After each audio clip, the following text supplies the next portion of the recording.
Hello YouTube and welcome back to Crusader Kings 3 House of Mordecius, where last time we committed murder and assassinated somebody that we really did not like, and we've also continued the war effort in our attempts at taking this little strip of land down here called Ceredigion, directly to the northeast of our Lordship of Defed, and just generally kind of trying to expand as we make our way towards the end goal of taking over the entire world. If you like this video, please make sure to like it, please make sure to comment and let me know what you think of Crusader Kings 3 and House of Mordecius, and make sure to subscribe so that you get notified every time I upload a new video. We're going to go ahead and unpause here. We are beginning into 884 AD as the war continues, the siege of Ceredigion. Excuse me, actually right now we're sieging Harlech, but our war score in the Munsterian conquest of the Lordship of Ceredigion is at 81%. We've got a good little thing going here, as long as we can keep it up. We've got the first army of Eriri,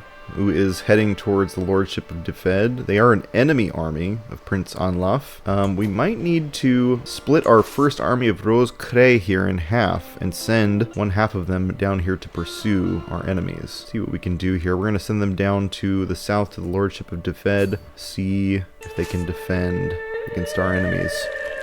We've got enough troops here with the second army of Rose Cray here to continue the siege of Harlech. So let's send our troops south and see what becomes of it.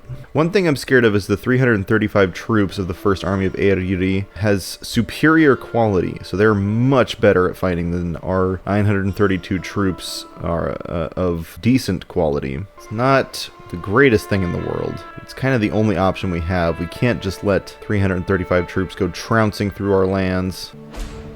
And Defed is under siege by Prince Anlaf.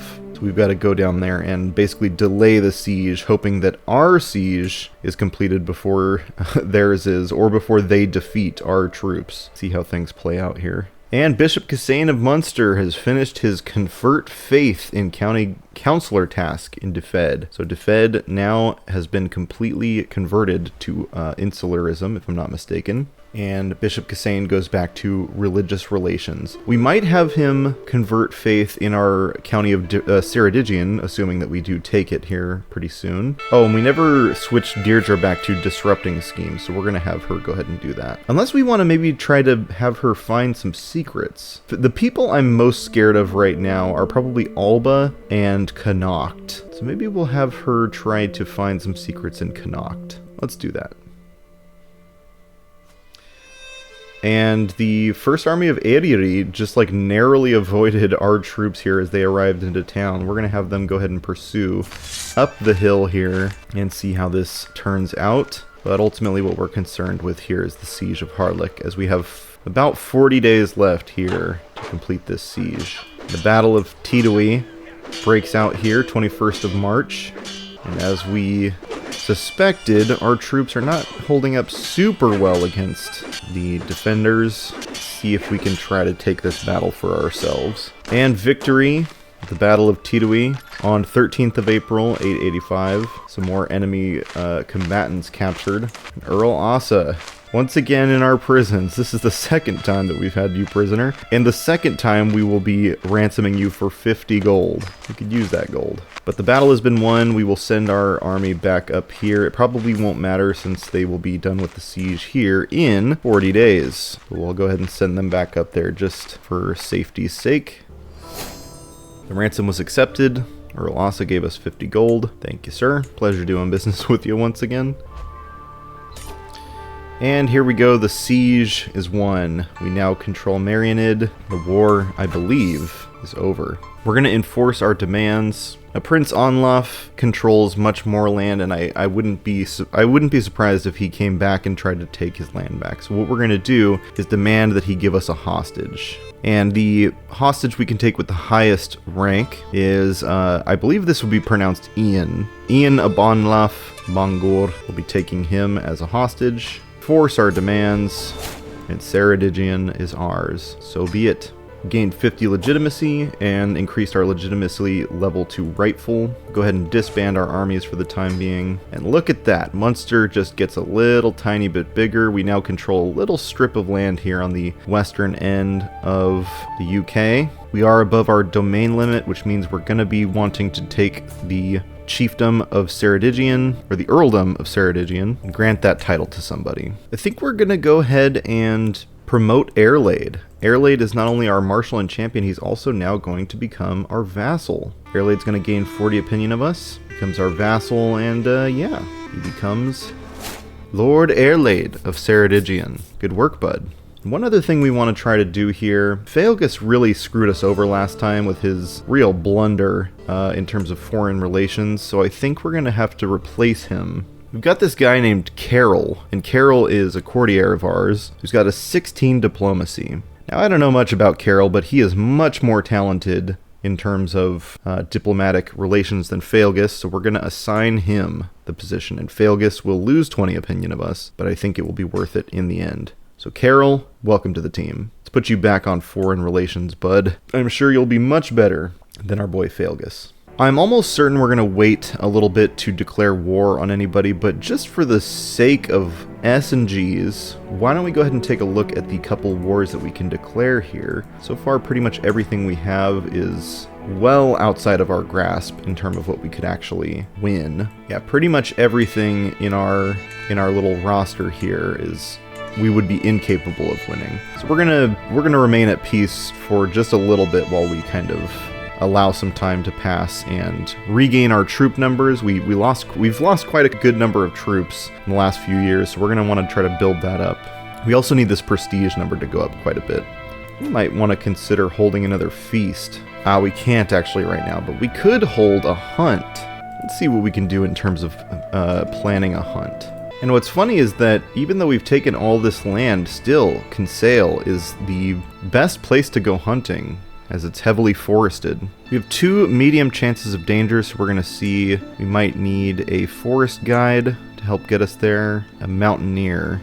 Yeah, forest guide and a mountaineer will get us there safely. We're going to select a hunt intent. Normally the intent would be recreation, but we're not very stressed out, so we don't really need to sort of relax on this trip. We want to kill something, so we will be looking for a good hunt and to be the one who brings down the quarry. And for 15 gold we can boost our party size, so just sort of people, you know, in the area will sort of gather to our side for this hunt. But we don't want to get too much more expensive than that because we don't want to lose all this gold we just made. So 64 gold for a decent sized hunt. I think that's well within our budget. Our forest guide, Shamaria, was recruited, as well as our mountaineer friend, Olsen. Go ahead and unpause and allow some time to pass as we travel into Kinsale. Dub Lemna leading the way. I can't wait. Here we are for the hunt, making camp. Checked my gear and horse many times. It won't be long now. So even High Chiefess Serlaith has joined us for the hunt. We've got Kassane with us, of course, Bishop, personal physician and best friend, and even good old Carol, our new Chancellor, has come to join the hunt. See if we can take down a wild beast. So one thing that I noticed while we were planning this hunt is that we don't have a master of the hunt. Now, the master of the hunt is not necessarily super necessary, but obviously there, you know, as it says here in the description, the master of the hunt is responsible for any hunting parties that members of their liege's court arrange. They are also in charge of the kennels and the dogs within it. So they're just good at kind of organizing the hunts, tracking down animals, stuff like that. And our forest guide, Shamaria, you know, it kind of makes sense narratively that, like, we hire this guy to lead us through the forest, and we're like, you know what you would be great at? What if you were our master of the hunt? Even though it is a little pricey, I'm going to go ahead and appoint him as our master of the hunt. We're going to go ahead and have him track legendary game, which just allows us to, you know, when it comes time to planning a hunt, we can hunt something a little bit more prestigious, I suppose, than, you know, like a deer or a boar. We gained a level of fame. Our glory is widely known. And yeah, it cost us a little bit of money, actually quite a bit of money to be honest, and quite a bit of prestige. But at the end of the day, this is what becoming a ruler is all about. I am informed my hostage, Ian, has at last arrived from Gwynedd. I'm sure my people will make him feel right at home. The pact is in place. So Deirdre finished her Find Secrets task. Greetings, High Chieftain Drognath of Munster. Despite our best efforts, my agents have yet to uncover any secrets at High Chieftain Merdoc's court. However, I still believe there is something going on in the shadows. I only need a little more time to determine what it is. If there is anything, we shall find it. So though we could use her disrupting schemes in our court, we're going to have her continue hunting down secrets in the court of Chief Murdoch. Pack of Pests. Lord Airlaid assembles the party as the sun rises over the camp in the woods near Kinsale. The local gamekeepers have scoured the vicinity for recent tracks and fumes. The pack is a nuisance, scavenging from farms and retreating deep into the woods. Airlaid shrugs. No matter. A despised wolf can still give mighty good sport. So we'll go ahead and hunt the wolf because our success chance stays the same, and 62% is pretty dang good. The peril is middling, but the prestige is also middling. I think that's a pretty good trade-off, so we'll get out there and begin the hunt. Rumors. The noise of the others has faded as my marshal, Lord Airlaid, and I stalk up on the wolf. We are almost within striking distance when Airlaid whispers, "Now that we are finally alone, there's something I have to tell you about Deirdre." Now, this is definitely strategically a terrible decision because we spend 75 prestige, our success chance goes down, and we get 12 stress because we're impatient. But I think narratively, I think it's pretty juicy that Airlaid has this, secret about Deirdre, and I want to hear about it. So tell me, Lord Airlaid, what is Deirdre hiding? Oh, I guess I didn't get a secret? That sucks. Maybe it was just something that was meant to be a test of my traits? I don't really know. No matter. In a rare moment of reprieve, I spend some time in silence, taking in the beauty of nature. As my stress melts away, I hear my wife, Sir Leith, softly laugh. My love. She places something behind my ear. While it nowhere matches your beauty, this aster reminded me of you. Sir Leith smiles, admiring her handiwork. You look so at peace. I'm glad. She hastily plants a chaste peck on my cheek, as if we're the only ones in the world. This is one of those situations where I think the game is either a bit buggy or just it doesn't really recognize what's going on here, because this is an event that's meant for a lover, but High Chief Sir Leith is not only my wife, but she's also my soulmate. So lover is more for kind of your secret love, the one you don't really tell anybody about. So the other, choices here are not terrible, but I'm gonna become the owner of Pressed Aster, which is this flower that she gave me. Lose 41 stress, and it doesn't lose any durability or anything. So we'll take that, and we have this Pressed Aster that we can now equip in our little trinket slot here. It gives us plus 10% fertility and plus 0.01% prestige per month. Or not percent, but you get what I mean. So that is now in our possession. But man, I really wish that I had gained a secret from that little event that I had with Airlaid. That sucks that we didn't get one. My champion Phalgus signals across the forest. The whole wolf pack crouches in a hollow not far off. The beasts bolt up on our approach, howling the alarm as they retreat into the leafy bushes, fangs snarling. We chase after the fleeing gray vermin, focusing on the largest of the group. Now begins the real chase. We're going to ride after it. It's a little dangerous, but we're going to gain 75 prestige and our success chance goes up. So boom, let's hunt this dang dog down. We've increased the hunter trait experience. Very nice. We gained 5 gold because we found raptor eggs. After hours of riding, we are finally cornering the wily beast. Our chase has not been in vain. Whether tired or defiant, the wolf at last halts, turns toward us, and lets out an almighty howl. The huntsmen quickly surround the growling animal, which glowers at me, its bared fangs frothing and dripping with saliva. We can kill it with either of these, but this one has a slight chance of killing me, so I'm going to go ahead and choose the one that's a little bit safer. Let's shoot it.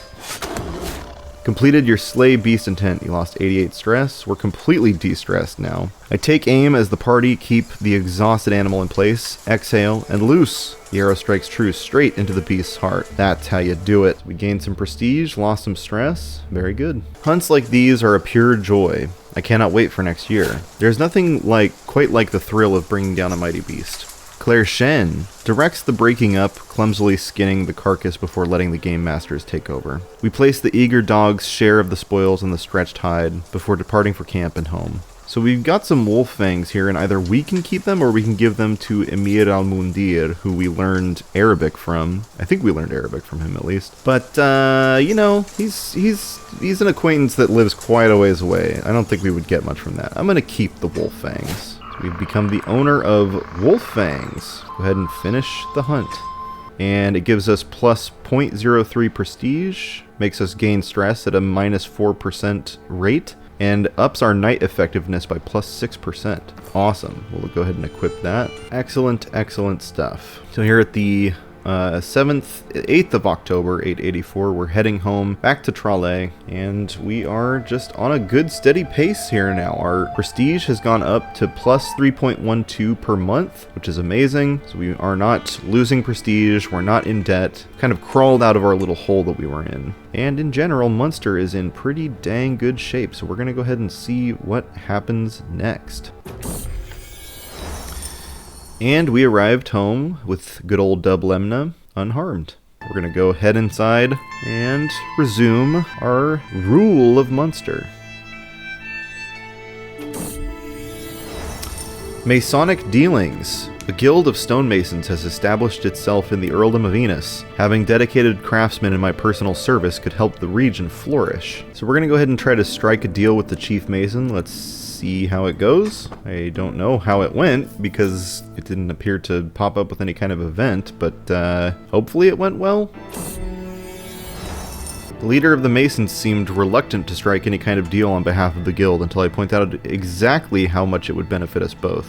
I did not have to resort to threats of violence. Gained 150 prestige. The Earldom of Enos gains cooperative stonemasons for 20 years, and the control changes by plus 20. That's amazing. We got a really good deal out of all that. We don't have to work quite as hard on controlling Enos through Airlaid. Deirdre, what's wrong? What is going on with you? Deirdre is ill. The severity of her affliction is yet to be determined. It's not good. Well, nevertheless, despite our best efforts, my agents have yet to uncover any secrets at High Chieftain Medadoc's court. I do not believe we will ever find anything either. There's less going on here than a graveyard at noon. Very well, you know best. Come home, Deirdre. Get well. Yeah, we'll have you back on disrupt schemes. You just take it easy for a little while. Oh, I just realized what the secret of Deirdre's was that Airlaid was going to tell us about. Lord Airlaid and Deirdre are actually lovers, which is, you know, I mean, good for them, right? They're not, are they married? Airlaid, you're married. You're married to Lady Clarisant of Ceredigion. What about Deirdre? Deirdre, are you married? You're not married, so I guess to you it's not really a big deal. But she's a home wrecker. She's wrecking Lord Airlaid's home. This is not good. Well, if Airlaid's gonna be a dirty, dirty cheater, I suppose I'm gonna try to blackmail him with this information. He has an 80% chance of accepting the blackmail. And then, you know, if we get a hook out of it, well, we'll see what we can do from there. So let's blackmail. The blackmail was refused, whether it is a guided sense of pride or fear of some greater reprisal. Lord Airlaid claims that I hold no sway over him. A threat was made, and there can be only one outcome. I exposed Lord Airlaid's lover secret. We have exposed Lord Airlaid's relationship with Deirdre. And now what becomes of that, that's kind of up to the world to decide, because I did my part. I don't want to pretend that I'm the good guy in any of this, but, you know, I just don't think it should be kept a secret. Now, obviously, we can pardon or lawfully imprison our spy master Deirdre. Deirdre's been pretty loyal, as has Airlaid. It kind of makes it difficult to do all of this. Now, if we were to imprison Deirdre, we could assign Lord Finn of Defed, our vassal, to be our spy master, and he's a little bit better at the job than Deirdre is. But honestly, you know, Deirdre's sick, you know, and at the end of the day, again, she's not married. Maybe her and Airlaid just fell in love, and, you know, Airlaid's the one that's really committing the devilry here. I'm going to go ahead and pardon Deirdre. Grant a pardon. After all, this is my realm. I rule it how I see fit. A creeping suspicion. There's something odd about my Chancellor Carol, but I cannot quite put my finger on it. Perhaps it is just my imagination running amok. Nevertheless, that ominous feeling is keeping me up at night. It might be the fact that he holds a breadstick at every opportunity that he can. Well, since Deirdre avoided jail, I suppose we can ask her to investigate this situation. She has an 81% chance of succeeding and seeing if Carol's hiding something. You know, he was brought into the fold relatively recently. We never really gave him a background check, I suppose. He could be a total weirdo. Deirdre has uncovered irrefutable proof of Carol's guilt. He is a practitioner of witchcraft. That sneaky fiend. This information will surely prove useful. I knew it! So now we can go into our intrigue screen here, go to hooks and secrets. And I thought that Carol's secret would be here, but maybe not? We do have the blackmail option here, Carol. Let's see if we can do something about this. It's a 90% chance. I don't want to be exposing, you know, if he, you know, his religious practices are his own, but this is valuable info for us. We're gonna blackmail him. We did, in fact, gain a hook on good old Carol. He is, in fact, a witch, so we'll keep that hook for ourselves and see what we can do with it down the road. We can designate a guardian for our daughter, Eleonora. I'm not sure who was her guardian before, and why she doesn't have one now. Let's see. Yeah, I don't quite remember who her guardian was, but go ahead and choose some of all skills here. Shamaria, our master of the hunt. He is a great guardian for good old Eleonora. He's a different culture and faith. He's actually a rabbinic Ashkenazi. We won't be converting her culture or faith. We're going to send the proposal and have her be educated by good old Shamaria. Many secrets being revealed about this court of mine. Many of my courtiers hold deep, dark secrets. I wonder what else they're holding from me. And here we are. I actually overshot the clock there by 1 day. We're on the 1st of January, 885, so we're at the end of the year. That is the end of the episode, ladies and gentlemen. Thank you so much for watching. Please make sure to like the video if you like it. Please make sure to comment. Let me know what you think of Crusader Kings 3 and House of Mordecius. Make sure to subscribe so you get notified every time I upload a new video. But other than that, folks, I will see you next time.